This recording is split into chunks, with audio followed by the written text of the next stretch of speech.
All right, thank you again for everyone coming to this meeting. It's interesting to watch everyone's pictures. It's like a game my kids would be playing. We'll start with item 1.3, approval of the agenda. Move to approve the agenda. Thank you, Jim. Second. Thank you. We have a second. Any discussion? All in favor of approving the agenda, please say aye.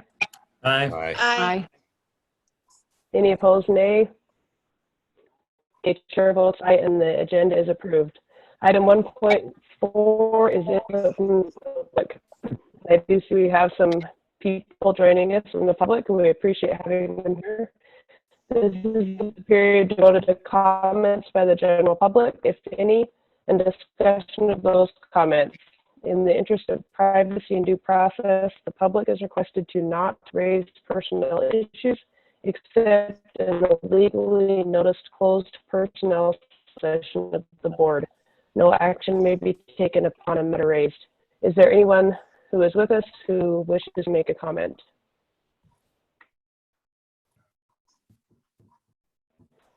All right, I am not seeing any. We will move on to item number 2.1, receipt, review, and possible approval of the 2019-2020 incentive grant applications. Mr. Pearson?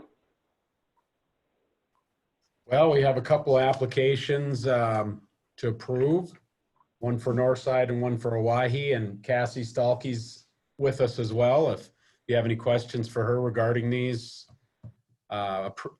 applications.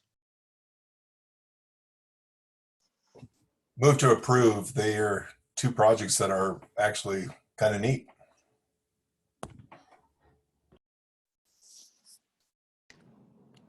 Second. Thank you. We have a motion and a second. Any discussion or questions for Cassie? All right. Seeing none, all in favor, please say aye. Aye. Aye. Any opposed, nay? Chair votes aye, and those applications are approved. Item 2.2 is a request for permission to apply for the fiscal year 21 grants. And this is a yearly request from our grants department. And again, Cassie is available if there are any questions regarding our request for applying for grants in fiscal year 21 or 20, excuse me. 21, excuse me.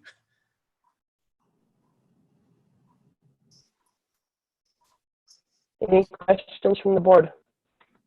I just had one. There's not any impact from any fiscal impact from what's happening right now on these grants. Is it money that's already in place? So as far as state grants, we have received some allocations for FY21 within the last few months, but those are subject to change based on our budget issues in the upcoming year. I haven't heard anything. I've received a couple of federal allocations. I don't foresee those changing, but as of now, everything is kind of up in the air, Brian. Okay, thank you, Cassie. I move that we apply for the fiscal year 21 grants. Second. Thank you. We have a motion and a second. Any other discussion? I think we're wise to apply. If we don't get this in on time, I'm sure that there's probably some problems with trying to apply later on. So I think we need to move forward with this. Yeah, and basically all this is doing, it's just authorizing me as the representative to sign off on all the applications. Yep. All right, thank you. Any other discussion from the board? All in favor, please say aye. Aye. Aye. Any opposed, nay? Chair votes aye, and we're giving permission to apply for the fiscal year 21 grants. Item 2.03 is receipt, review, and possible approval of the 2021 school calendar for possible action. So this is, oh, sorry, go ahead. Approve. whatever you'd like to do. This is just for the 4-day school week. Yes. Yeah, that was going to be my question. Why is there no 5-day calendar on here? But You guys already approved the 5-day at a previous meeting. Thanks, Mike. Thanks for Mhm. getting that little brain cell up there. Thanks. Sure. I move to approve the 4-day school calendar. second. All right, we have a motion and a second. Any other discussion? All in favor of approval, please say aye. Aye. Aye. Aye. Any opposed, nay. Chair votes aye, and that calendar is approved. Item number 2.4 is review and discuss the superintendent search items.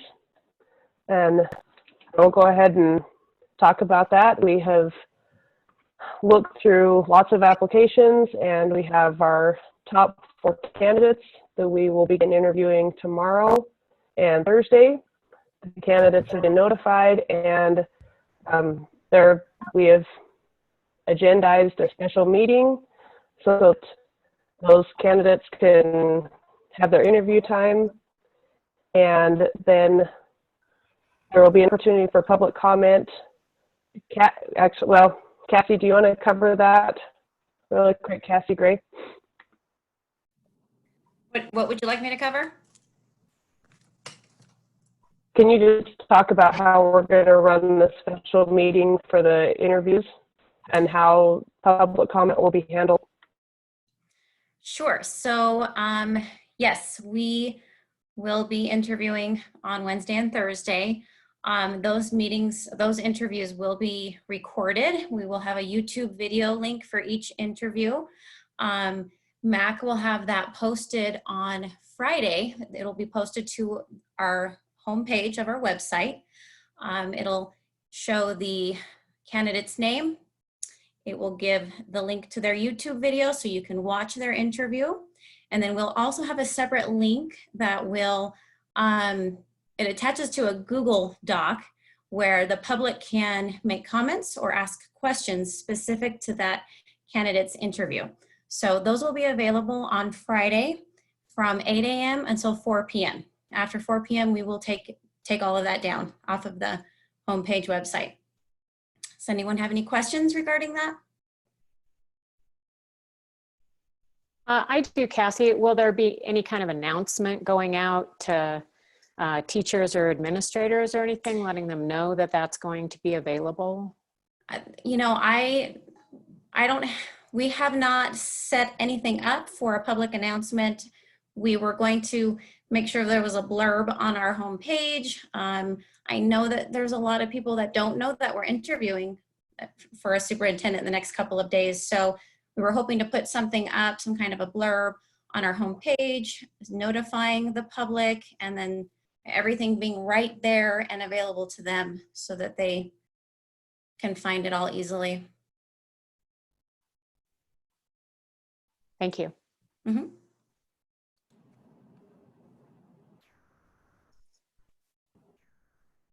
All right, any other questions or comments from the board about how, as we've gone through this process, anything you'd like to discuss?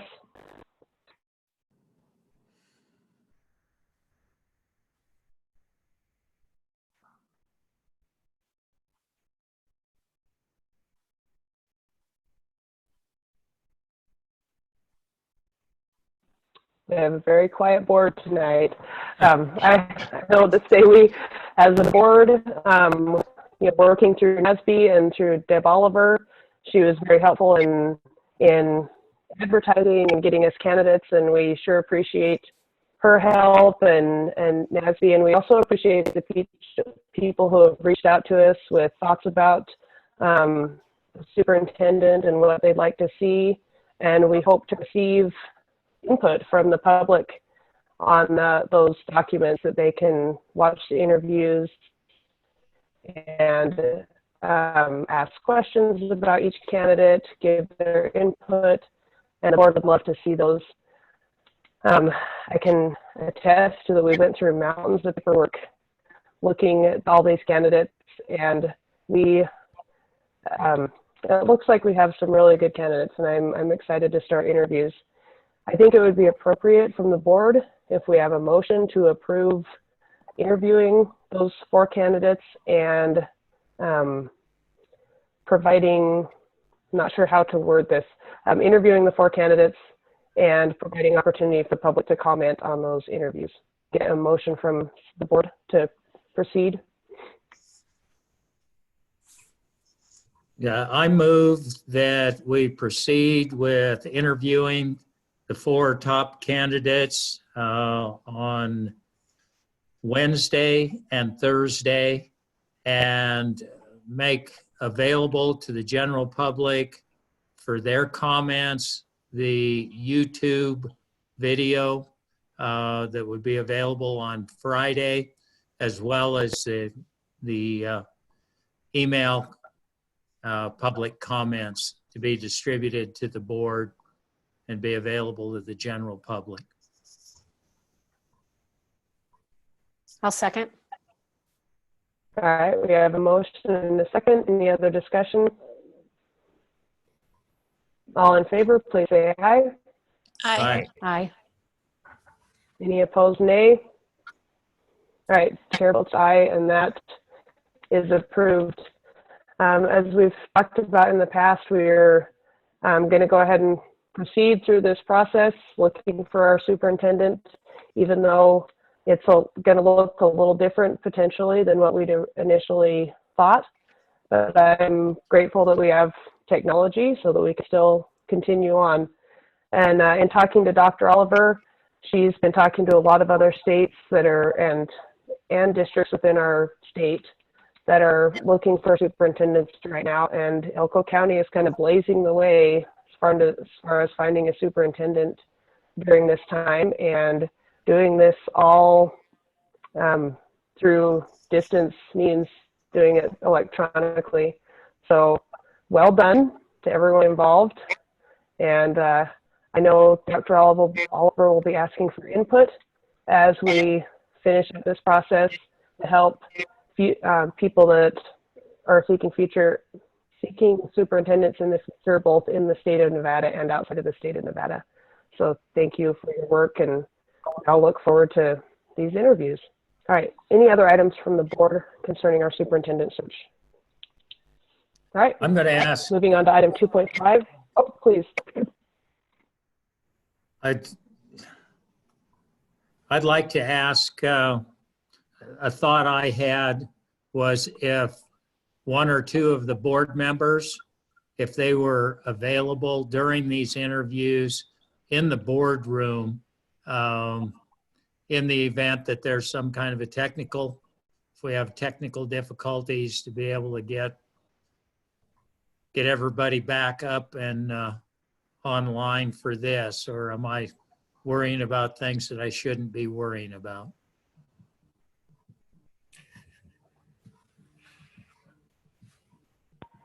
With the way we have things going, we don't even have to bring in the boardroom. I haven't scheduled the boardroom to come in. It's basically none of it's going to be on our network unless you guys want it to be.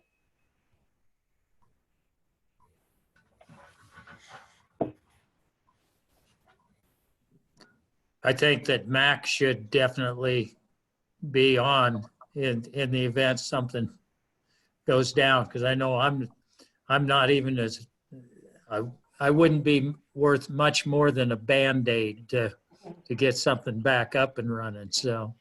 I will be available. I will be on. Okay. Thank you. All right, any other questions or thoughts from the board? Okay, we'll move on to item 2.5, discuss district procedures dealing with COVID-19. Mr. Pearson. All right. Just wanted to go over a couple things. I've tried to keep you updated with the memos I'm sending out to staff or parents or whomever.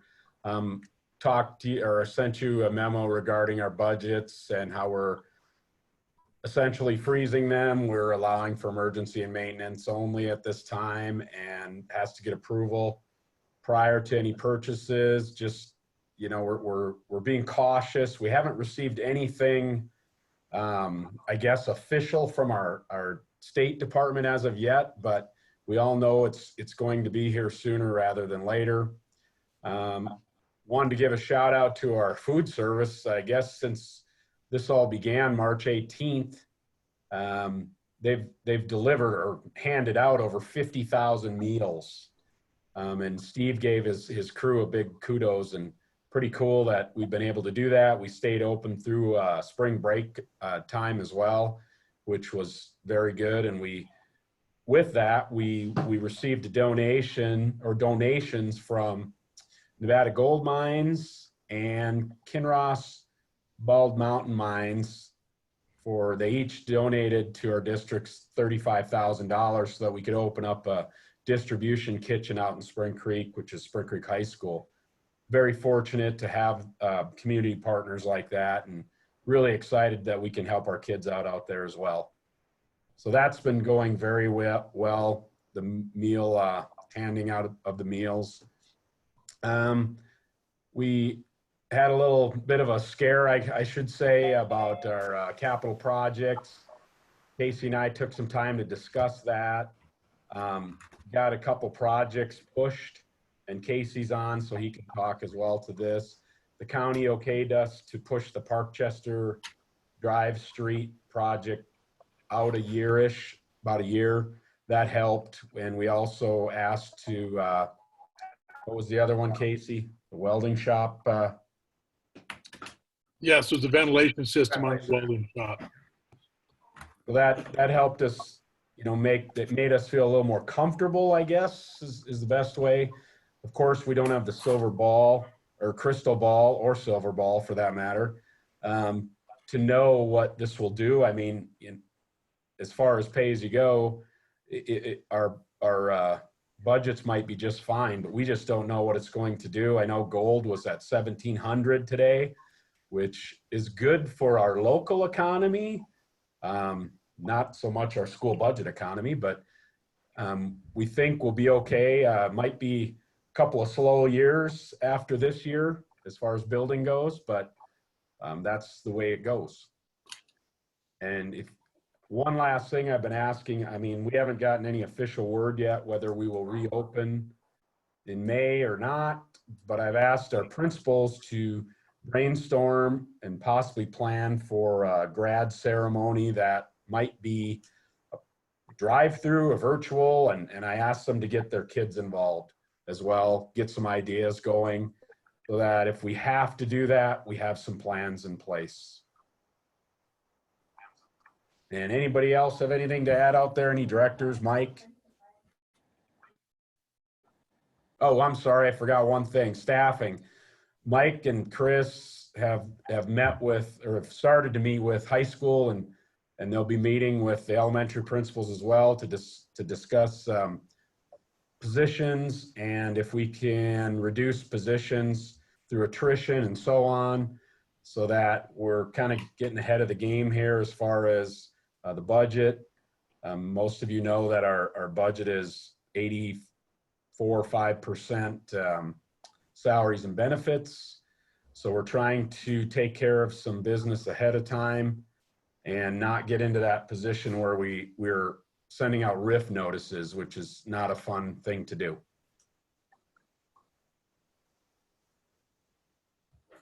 What are we doing? I know we still have quite a few jobs posted on the district website. I was looking at that yesterday. Those jobs, Jim, will start to disappear off the board once we're done with the conversations with administrators. We've been through high schools and middle schools. Tomorrow we'll do all the elementaries. Once that's done and everybody's on the same page, many of those positions will be turned to inactive status.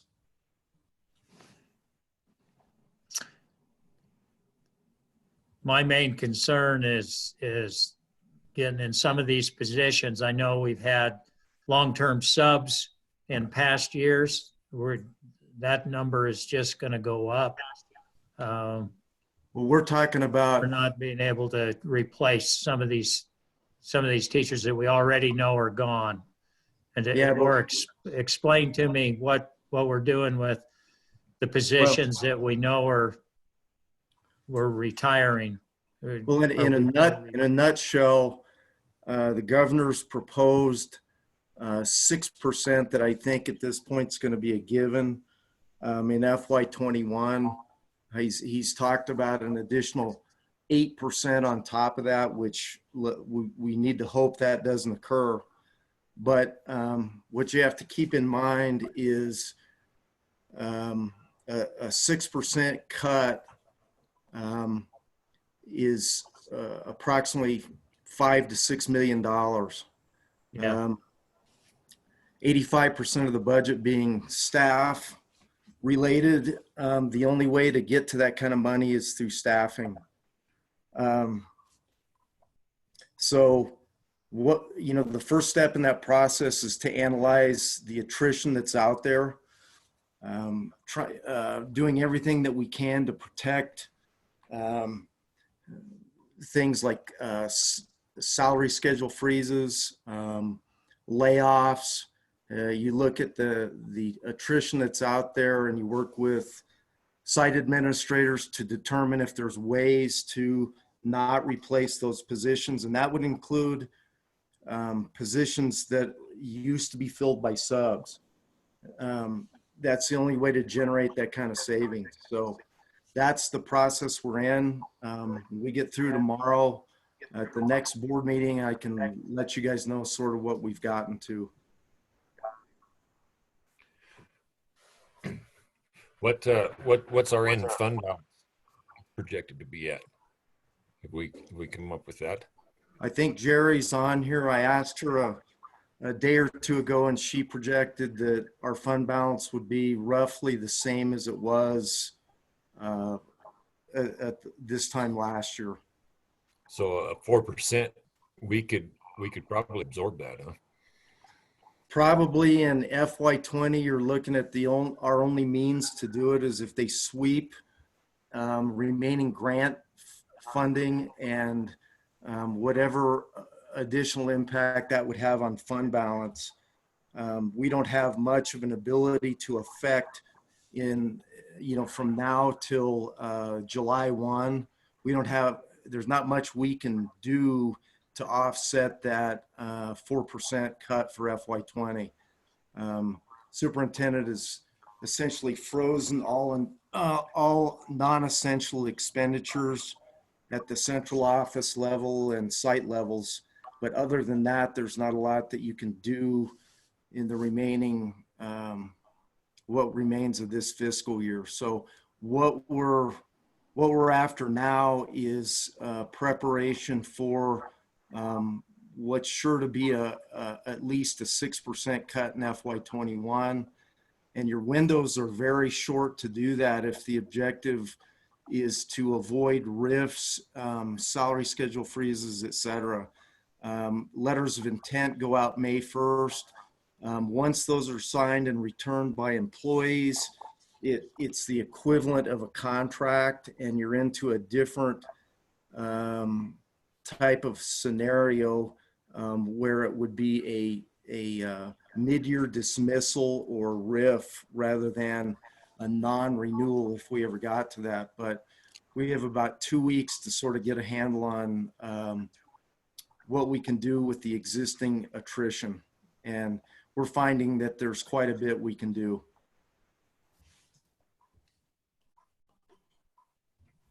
Now, having said all that, the board needs to know that we make adjustments to staffing. It's going to result in higher student-teacher ratios than what we've seen over the last few years.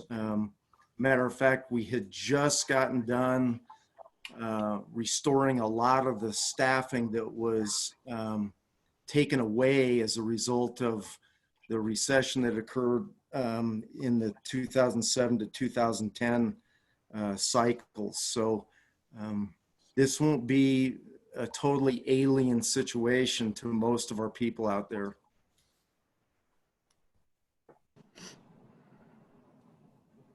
Did that answer your question, Ira? Yes. Yep. Okay. I had a different question, Todd. In the event that the governor ends up canceling school for the rest of the year, do we have a plan in place with our distance learning then to make any of the assignments mandatory? Will they be able to start grading those, or what kind of plan do we have in place if that ends up occurring? We just sent our I guess we call it our phase 2 distance learning plan to our administrators yesterday. And Chris and Jeannie and Keith were very much involved in that. And yes, it's getting more structured. As far as grading, we're tied to what's directed towards us from the state, obviously. We want engagement from our kids.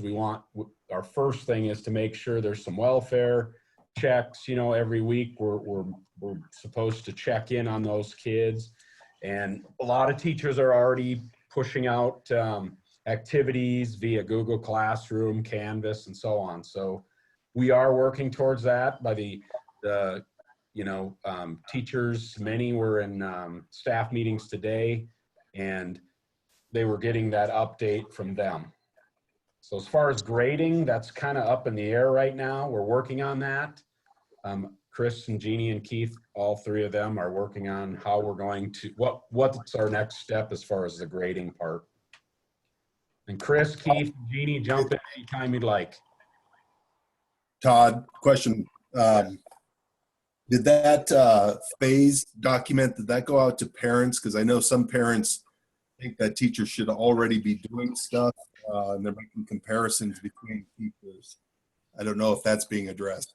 Yeah, I've heard the same thing, Brian, as far as from different parents as well. We have obviously some overzealous teachers that want to keep things rolling, which isn't a bad thing.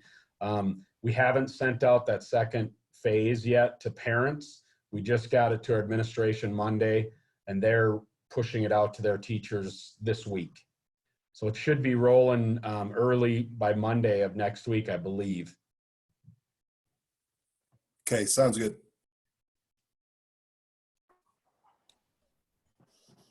Uncharted territory. This is fun.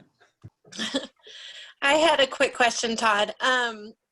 I've talked to a few teachers that are under the impression that they can only use Google Classroom to generate curriculum. And for the younger kids, other platforms have been more useful, like Seesaw, Freckle. Is there going to be a guideline that says that they have to stick with a Google Classroom generated curriculum, or can they direct parents to Freckle, to Seesaw through Google Classrooms? I will let my curriculum directors take that one. So, Tammy, I can answer that one. So Google Classroom is just a platform to put curriculum on. So I'll give you an example, like our ELA curriculum, both the Wonders curriculum and the My Perspectives curriculum have online components, and you would just put links within the Google Classroom and say, go here and do these tasks. So Google Classroom is not a curriculum. It's a platform to provide curriculum to the kids. So, those other things, absolutely. If the teachers want to create links to those, they're more than welcome to. Obviously, if they were already using some of those, electronic sources within their classroom to support their learning, they're more than welcome to do that. You guys are all aware of our curriculum adoption process. So the only district-wide curriculum we have in place, of course, is the ELA with the Wonders, with the Study Sync, and then with My Perspectives. So that would be the only one that you would see consistent across the district. Other than that, of course, we leave it up to our professionals to provide adequate and vetted curriculum sources for the kids, utilizing either Google Classroom, or for those teachers that go back far enough, that have the Canvas platform in place. So I hope that answers that. That's perfect. Yeah, it was two kindergarten teachers actually that were afraid that they were going to have to generate a curriculum because they use a lot of worksheets and stuff at that grade, and that they were going to have to scan them and put them into Google Classrooms, which it's not meant for that. And the Seesaw and the Freckle are more interactive for that age level. And I told them basically what you just said. I felt it was going to go that way, but just to ease their minds, I figured I would ask. Absolutely. So if the teachers just put a link to that in their Google Classroom, because the Google Classroom, obviously it's district, it's not district created, but it's a district source. So that way we can ensure equity across what everybody is doing. And so if they wanted to put a link to that and say, go here and do these 3 interactive worksheets, you're solid. Thank you.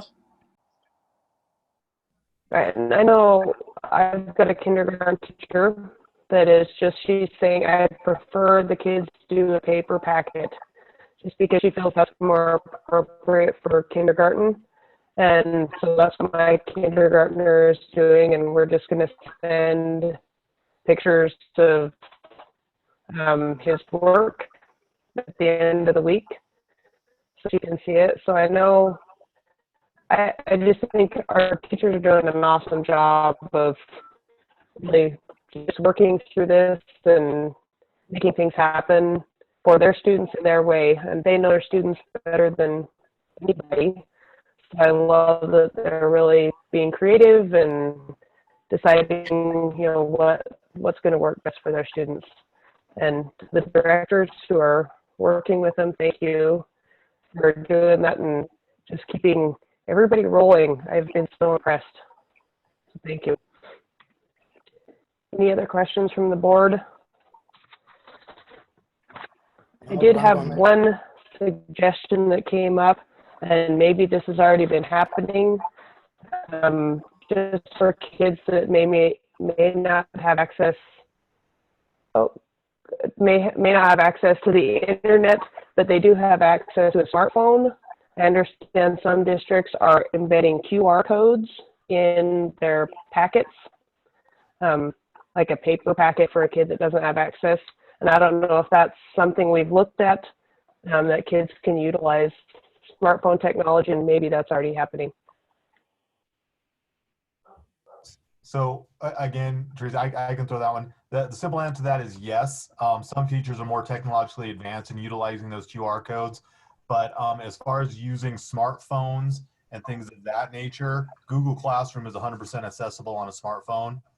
I know 2 young ladies who happen to be students at Elko High School who are already done several assignments on their smartphones, despite the fact that I tell them, you know, I can get you a computer. They're like, oh no, it's quicker. And I watched one of them type a paper on their phone the other day. And as frustrating as that is, as a former English teacher, it's doable. One question to follow up. How are we doing as far as district-wide here in the city of Elko specifically with getting the Chromebooks out to those students? How's that checkout been working, and do we have any glitches we need to address? As far as the secondary schools, that was all accomplished. I want to say I was talking to Mr. Wickersham and Mr. Taylor and Mr. Kranka, and I know that they had a pretty effective way of passing those out. It was either the end of the week before spring break or those first couple days of spring break, probably before spring break, the last couple days before spring break. I know that Elko High School spent 2 days and they passed out over 250 Chromebooks.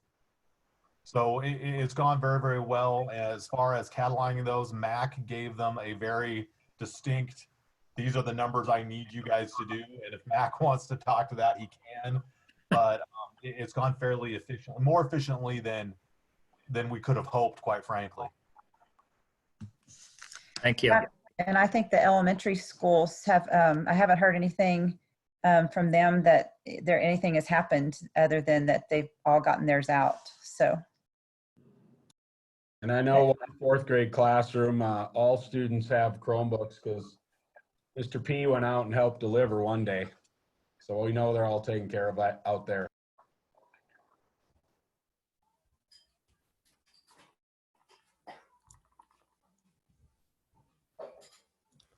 All right, any other questions from the board on that topic?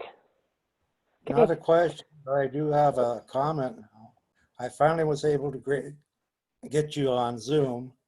And when I was on the phone, I didn't have audio, I believe. I could hear everything. And there wasn't anything that went on that I disagreed with. So, but I did make it. Yeah, I seen that you were on as an attendee and I couldn't move you over because you were on the phone. So, Looking good, Mr. Fish. We're glad to have you here, Keith. We're glad you didn't disagree with anything. So, all right, we'll move on to item 3.1, our consent agenda. Move to approve the consent agenda. Second. All right, we have a motion and a second. Any discussion? All right, all in favor of approving the consent agenda, please say aye. Aye. Aye. Aye. Any opposed, nay? All right, chair votes aye, and the consent agenda is approved. Item 4.1 is a report from our NASB director. There's not much to report. I forwarded an email to you guys a little bit ago that was pretty much just a press release on what's going on in the state of Nevada with COVID-19, and that's about it.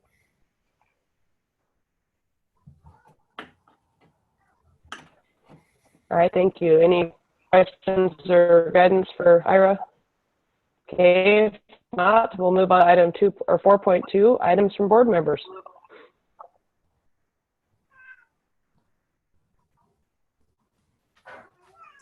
I just wanted to share something really quick that I saw on Facebook, and I'm getting a lot of positive feedback on social media in general about how our teachers are handling things, but a particular teacher was put out on Elko People Reporting, and usually it's for a bad reason, so you never want to see the school district or a teacher's name on there. But today it was a really nice message saying that Mrs. Grusing at Southside had gone above and beyond for a student, and the parent was so appreciative of the hard work that she'd put in. And I'm going to get emotional. I can't even begin to count how many times I've heard parents say that this has been super challenging, and they're always surprised at how hard their teachers are working to reach their kids and to help their kids, even though they're at a distance. And I just think it speaks really highly of our district that this was thrown at us. We weren't prepared for it, and we are making it work, and we're killing it. I mean, as much as you can be killing it in a pandemic and have everything being totally off the rails. So I'm just really proud of that teacher, really proud of Southside.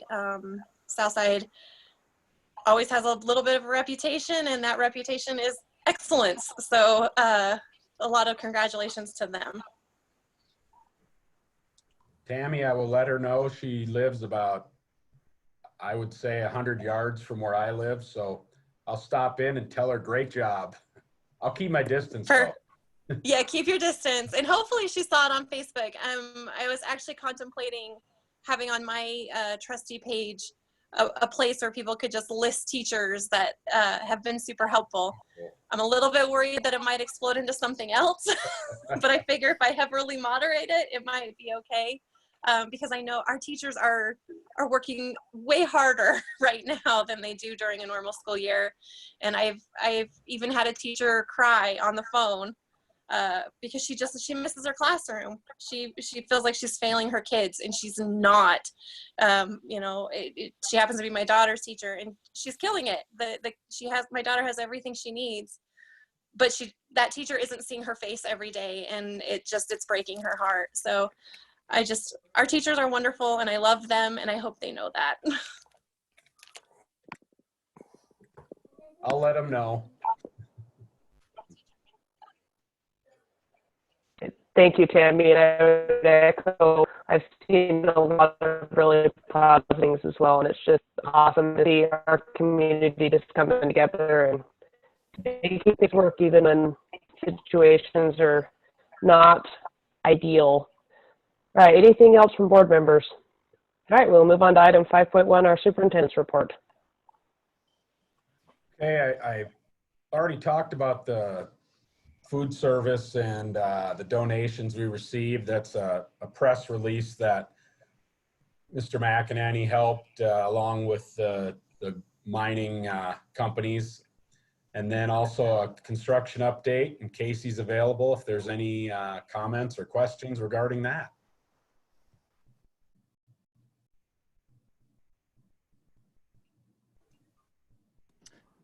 Driving by the building over there off of College Avenue, things are looking like they're moving ahead.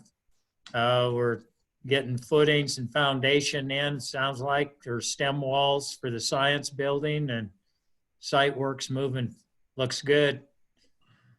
That might be my only time I'm out of isolation, is to drive by and look over the fence. But it looks like things are moving pretty well. Yep, they're definitely moving strong right now.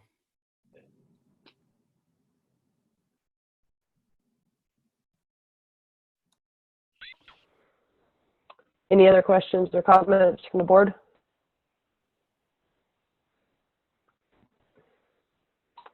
All right.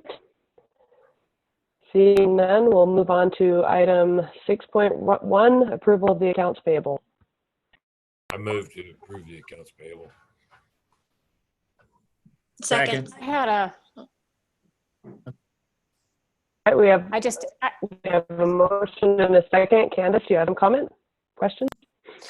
yeah, I had some questions. Probably, first of all, for Casey. Am I reading this correctly, that the Elko High School auditorium permit fees to the city of Elko were $100,000?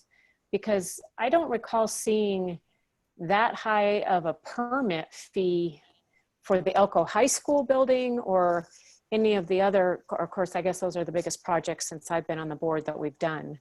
But it seemed excessive to me, and so I have to ask the question, what's the deal? Because I went back and looked at the Elko High School building permit numbers, and they weren't anywhere close to that. Not the high school building, the science building, sorry.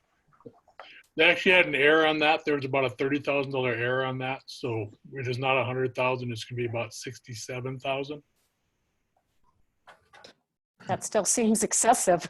It is excessive, but it's based on square footage and, fixture units. They have a very complicated equation they use to make their fees, but it is kind of right in line with the science building if you look at the square footage and the fixture fees. Okay, thank you for that explanation.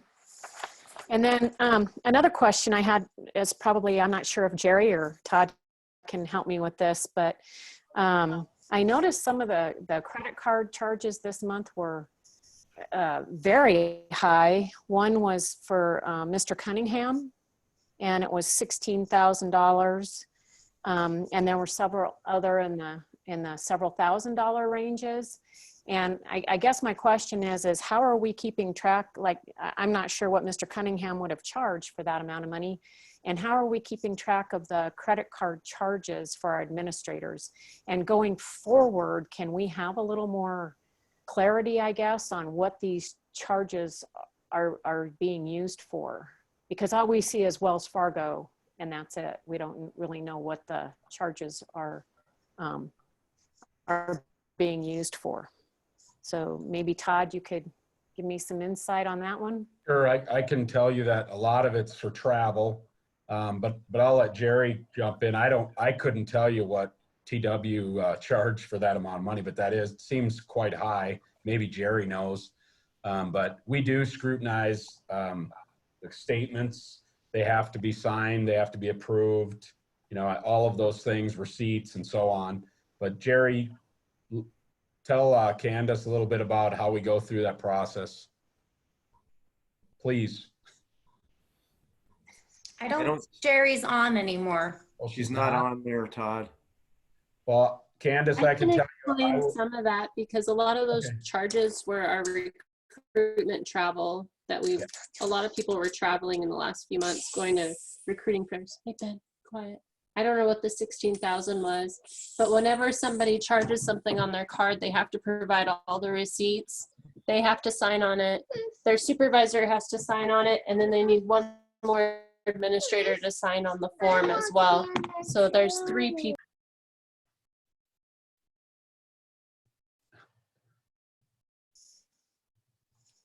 Okay, we lost your audio, Cassie. I'm sorry, my internet's going out. Can you hear me now?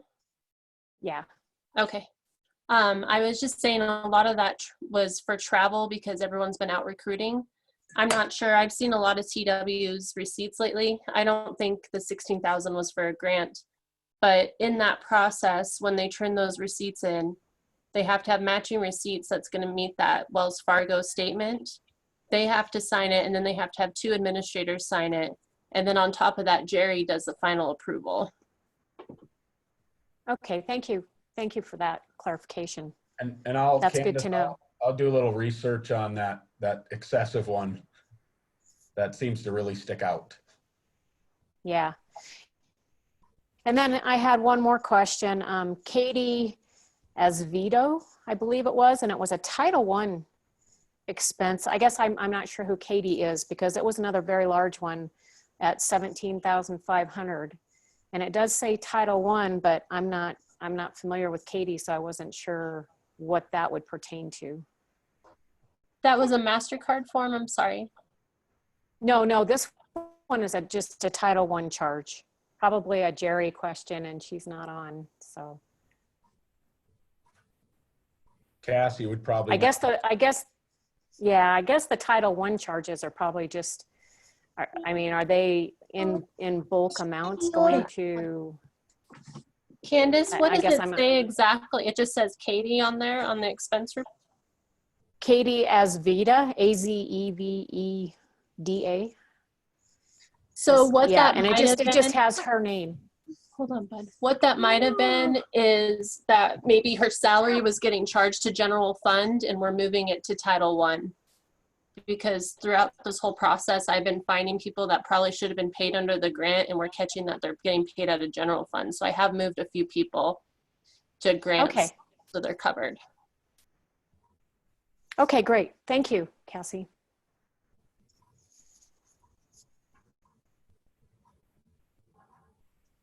That was all I had.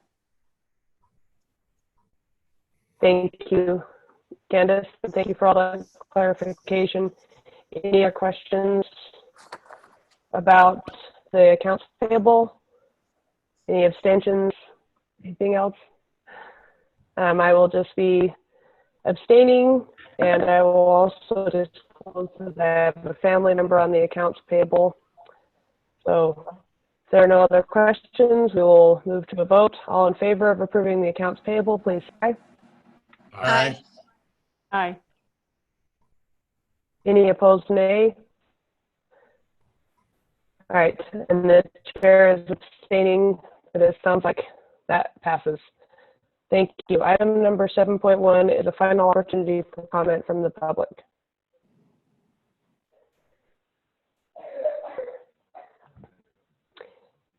Okay, hearing none, I will just say thank you everyone for joining us.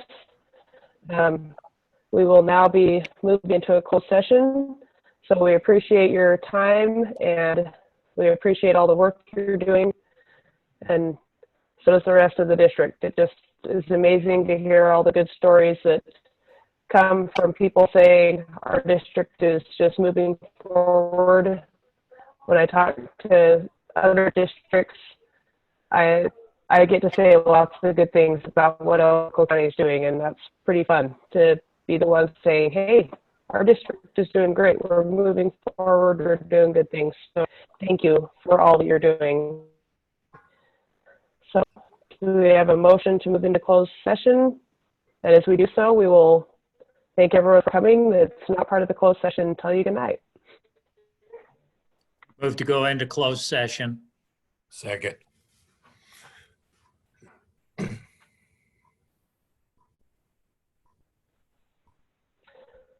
All right, we have a motion to go into closed session and also a second.